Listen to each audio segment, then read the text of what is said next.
Welcome to Backstage with Richard Ridge. Jez Butterworth's Olivier Award-winning play, The Ferryman, continues to take Broadway by storm, and they welcomed a few new cast members as the Carneys, including my guests, Brian Darcy James, Holley Fain, and Emily Bergl, and I caught up with them all here at the legendary Sardi's.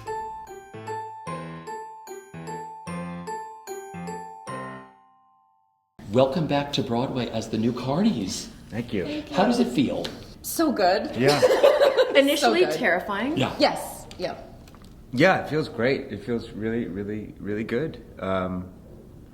We all had seen the show, and we all knew what it is and what it was that we were asked to do, and the world that we were asked to inhabit. And I think we all felt a huge responsibility and making it, as good as it was, and then also making it our own. But in doing all of that, it feels pretty great doing it. How well did you all know the play beforehand? Like, how did these roles come about for all of you? Mine was just kind of the normal way. I got an appointment. I live in Los Angeles, so I got an appointment from my managers to make a tape, and I read the play and loved it and made a tape, and then flew out and auditioned and saw the show the night before I auditioned, and then flew back and then found out I got the job. So Very boring. No, it's not boring at all, because self-tapes are the new way for actors at BroadwayWorld. Yeah. All actors watch this stuff. Self-tapes are the new thing. Sometimes it really does work out. Yeah. But what was it like the first time you saw the show that night? You were like, wow? Yes. Yeah. I mean, to put it mildly, yes. Like, I was, I think it was one of those experiences that I've only had a couple times in my life, when you see a show and you leave and you're vibrating. Yeah. Like, I don't really remember walking home from the theater because I was so overwhelmed with the piece of theater that I just witnessed. It was incredible. Emily, for you? Well, the first time I potentially could be involved in the show was I got an email when the original show was coming into town asking if my baby wanted to audition. I thought about it because they do get pension and health. But I decided, no, I don't think I want to be a child wrangler. Although, man, if those had coincided, it would have been amazing to actually do a show with my daughter. Yeah. Although she has already been on stage in utero in the public. Oh, that's incredible.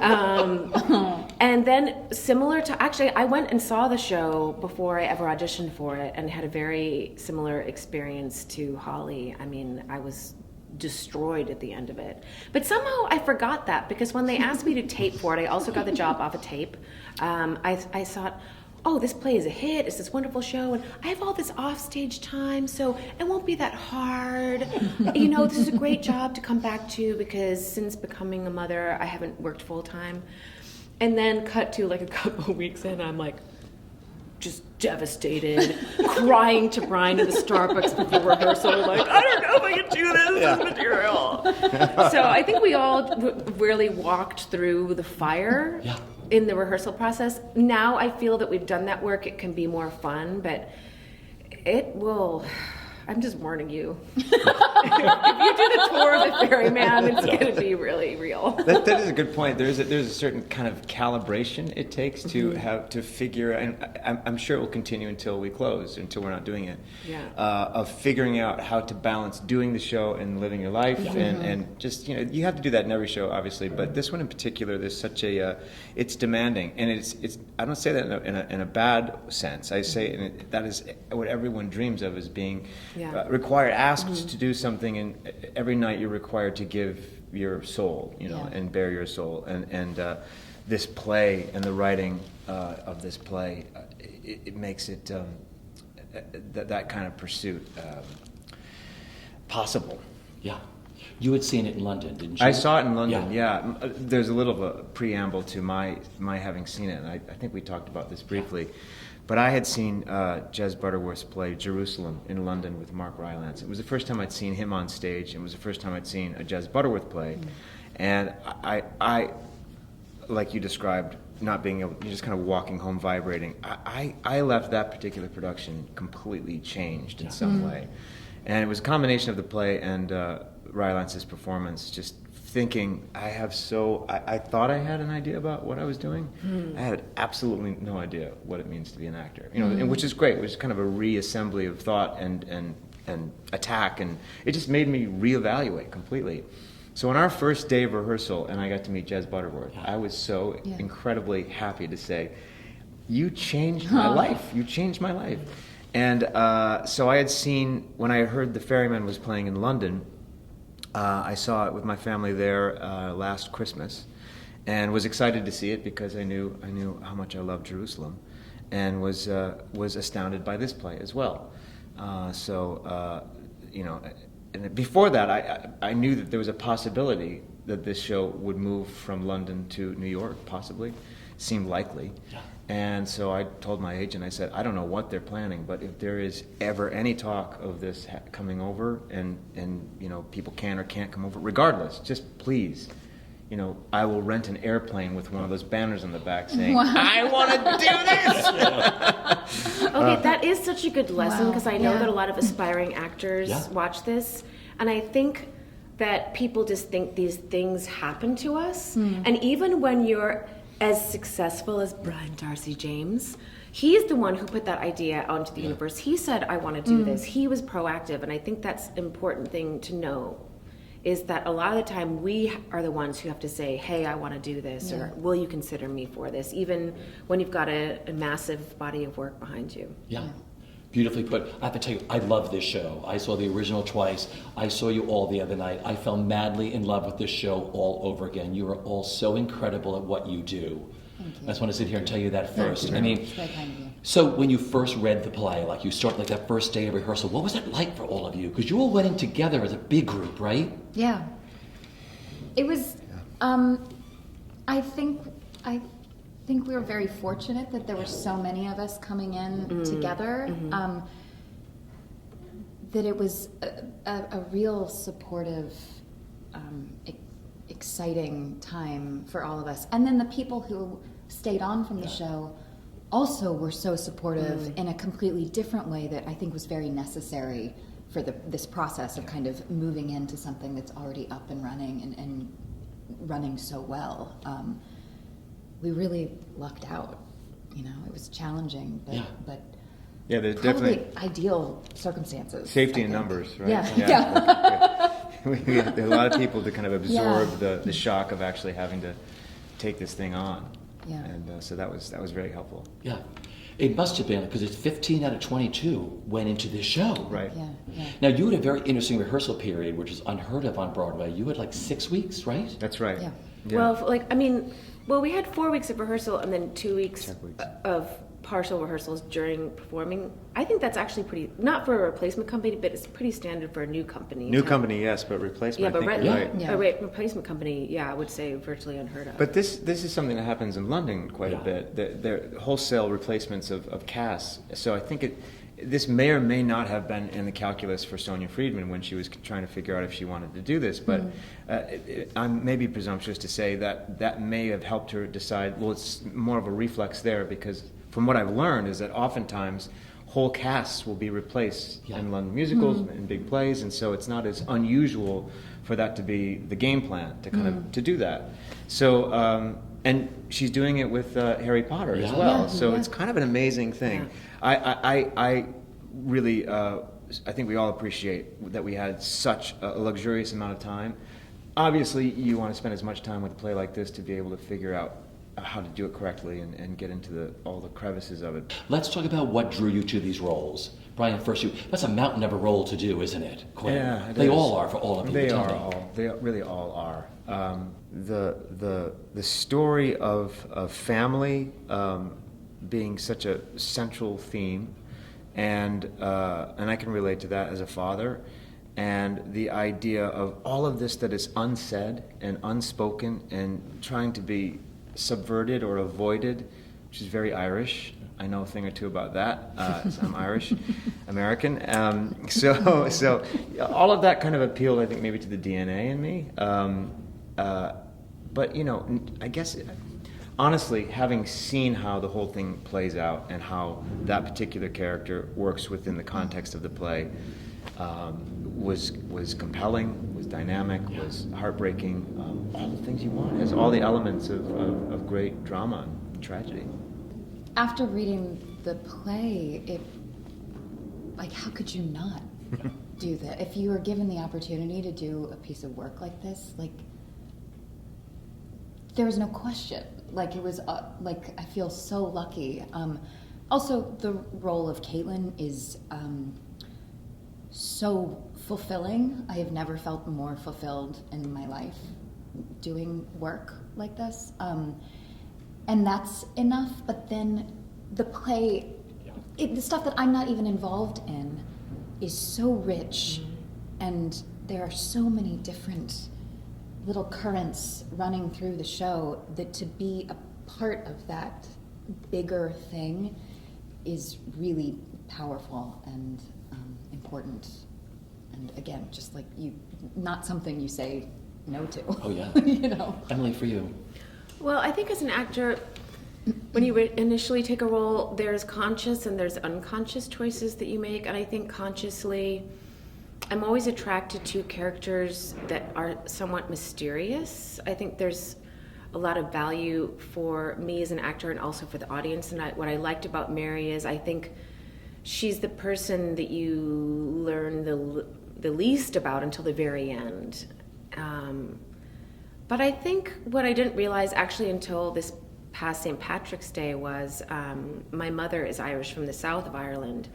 And she would tell me a lot of stories about growing up in Ireland in a time before screens and, really a lot of TV or phones. And I was thinking about her. She passed away about 1.5 years ago. And I think another reason that I chose to do this was to honor her and just to feel close to her again.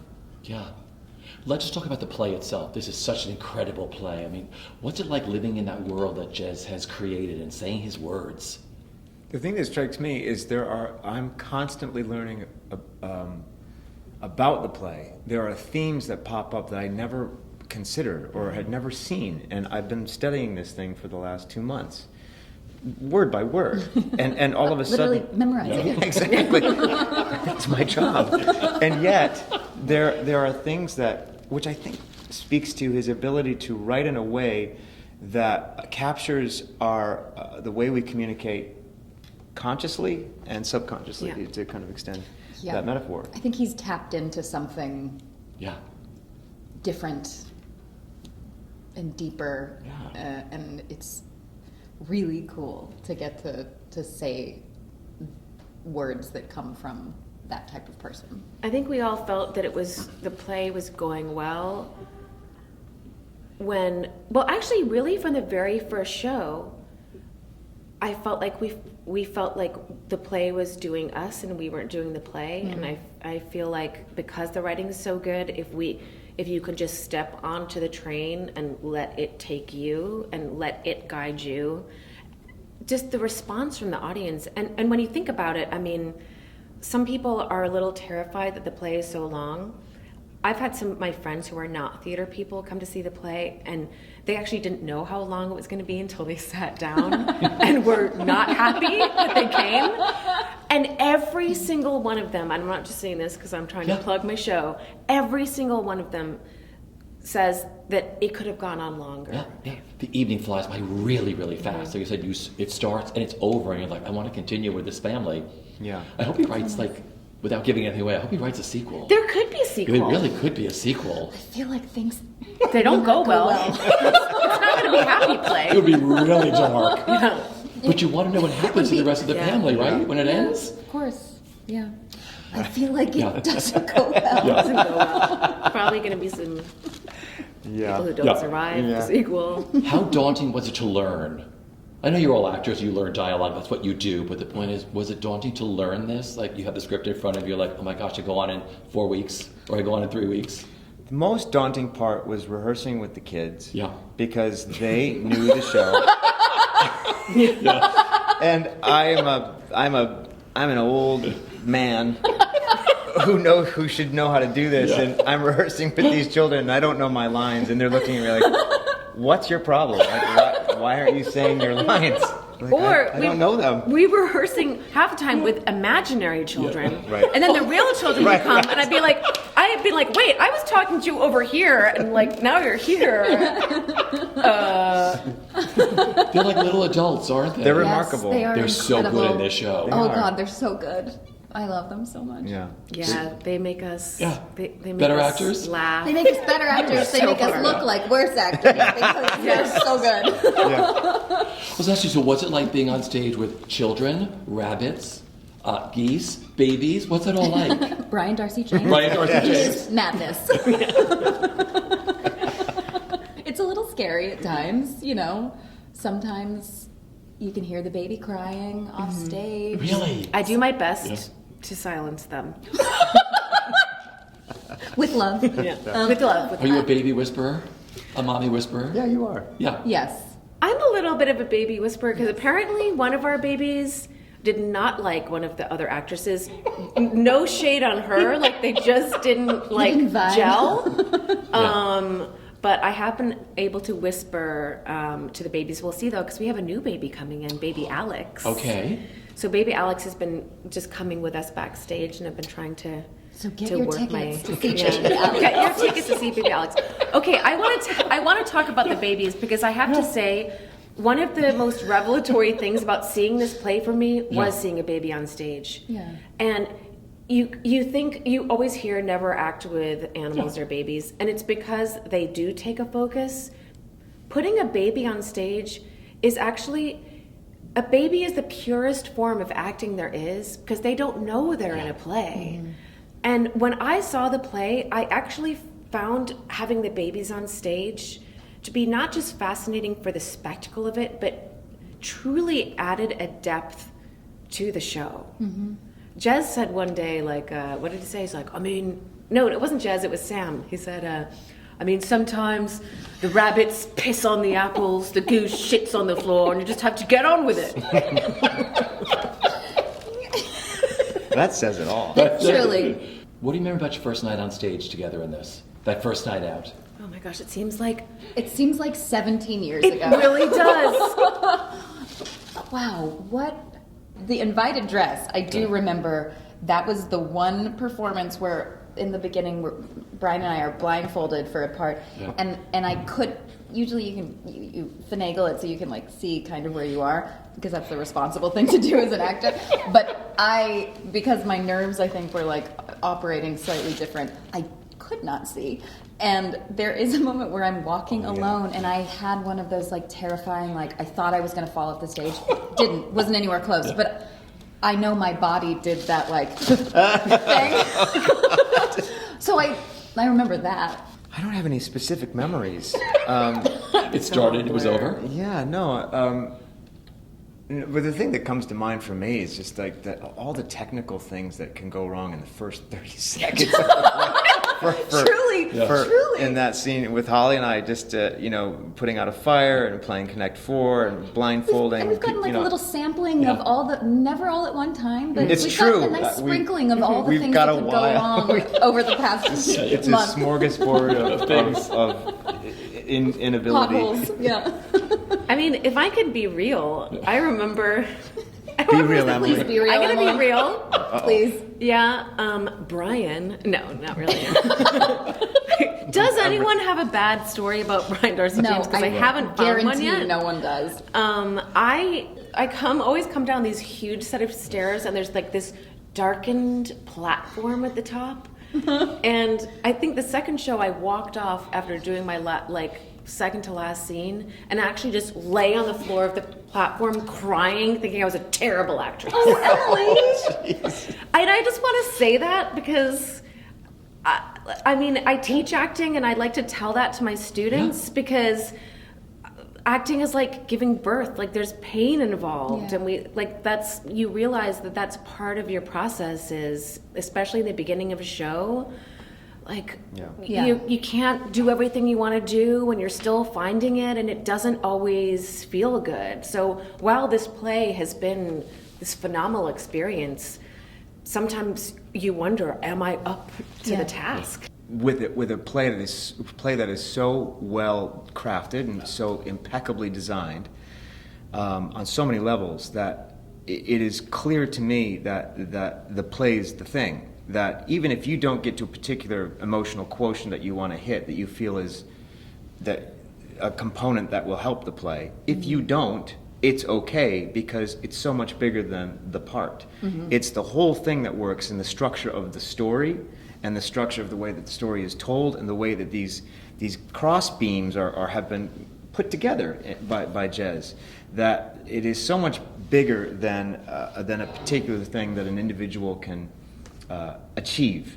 And while you want to achieve that because you know that that's the function of your character, there is I am learning to release myself of the obligation of getting to a particular place because I know that the sum of the parts is way bigger than, you know. The story is there. Yeah, the play's the thing. So who gets to the theater the earliest? Like, who likes to get there early? Like, there's such a big play to do.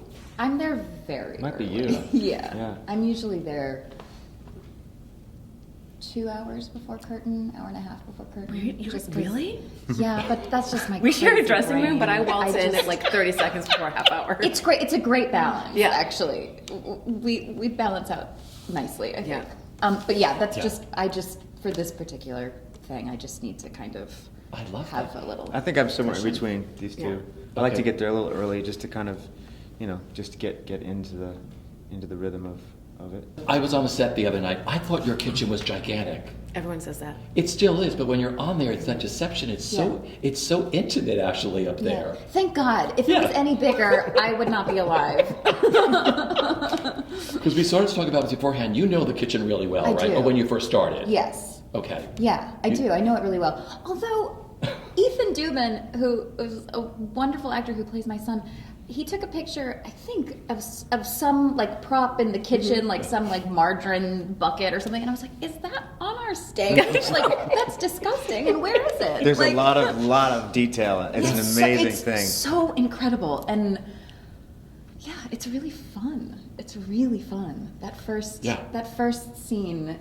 That first morning thing, now that we know what we're doing and the panic has subsided a bit. For all those little things that can go wrong in those first 30 seconds. There's a It is- vacuum cleaner that I would hope someone busts out at some point. We may need to, I mean, a glass is broken on stage. Oh yeah, what are things that have gone God, wrong? Like jeez. things that are broken. Well, Colin Sorley is the. Oh, is yeah. he's taking taking one for the team. He's like taking like 17 for the team. I mean, truly, should we talk about Yeah, talk about it, sure. Oh yeah. He killed a man. He killed a baby, which is why come see new baby Alex. No, he dislocated his shoulder on stage once, popped it back in himself, continued to do the rest of the show. Yeah. They put the costume on the understudy just in case. But he's a warrior Yeah. and did it, and then he cut himself on stage a few nights ago and was bleeding on stage. During the feast, you know, he During went the to. feast. He was grabbing the potatoes. I couldn't say the potatoes. Potatoes, the spuds. Potatoes. And Potatoes. right in front of my. The potatoes. That's how my grandmother would say it, potatoes. And he grabbed the thing of potatoes, and blood was just like coming down. It's like it was very And alarming. again, had to get stitches later that night. I sit down to our feast scene, and Colin starts whispering to me, and I'm like, "Oh, Colin's doing a new improv. I'm dying. New bits. New bits. I'm An dying. improv with me." Somebody and, help and then I was like, I didn't hear it, whatever. And then I turn, and I see he's gushing blood. I'm like, "Oh my God." And he says, My son. my literal son, my literal in the play son. And then I say to him, "Okay, we're going to get you off stage early." It was this whole team thing. Then Brian gets up and gets a dish towel for him to wrap around his hand. And then I say, there's a scene later in the scene where I introduce him, and I just turned to him and I said, "Colin, get off stage and I'll skip your introduction." So I had second eldest. Yes, eldest. Still learning my 7 children. Know your family. Know your children. Mary. I am a real mother of 7, because a real mother of 7 would not know the names of her children. Nice try.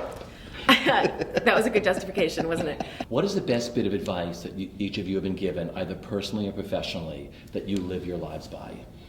This experience has reminded me Yeah. how important theater is to me personally as an actor, and this has been something that I've kind of come to for myself over the past few years, but this job has solidified it. Theater to me, is the most important kind of art that I can do, and I am no longer interested in saying no to a theater job because of something else that might come along that's maybe more lucrative or flashier or easier. It's just theater is always so worth it. Yeah. And it sometimes takes you a while to understand that, because life as an artist is really hard and scary and unpredictable, but it's the best thing that you can do.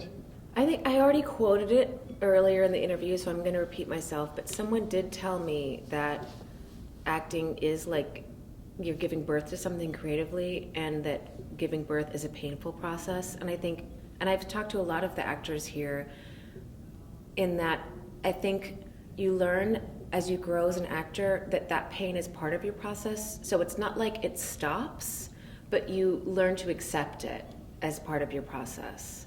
I was just talking to one of the other actors in the company, actually Ethan Duman, and he was saying, oh right, this is the time in rehearsal when I think I'm terrible and I'm gonna ruin the entire play. You never stop feeling that, I think, but you realize, oh, this is just part of it. And I think it's important for any actors watching it to know that, you know, it's not like you get to a certain point in your career and you get on Broadway and you're like, I'm awesome. You're still like, I'm terrible. but you learn to you learn to just roll with it. I love that. And expect it, and like when those feelings come up, it's still scary, but then be like, oh right, this is part of it. This happens. This is. And some of it also bleeds into your own life. When I made this audition tape for this play, I did one take and I turned to my friend and I said, this is terrible and I can't make this tape. Let's just stop and go out to dinner.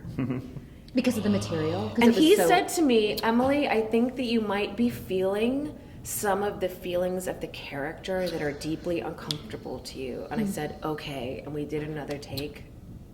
Good friend. We moved on. Nice. Wow. So I'm not method. Yeah. I mean, I'm not like out there like speaking in a Northern Irish accent all the time and, you know, doing whatever off stage, but you can't help it. Like you're doing these things, they bleed into your life, and you're just going to have to go through it emotionally.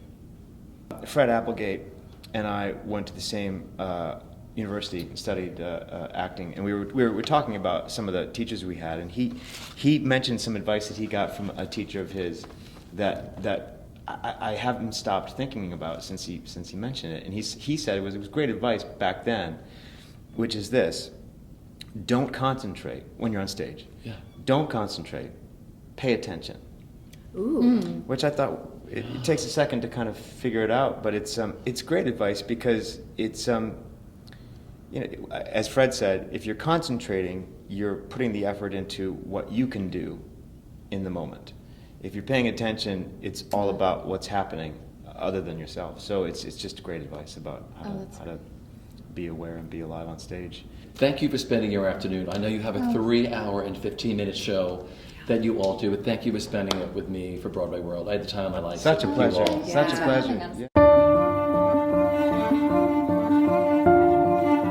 You will do exactly what I want, but you will give me no option but to reverse my policy of goodwill towards his family.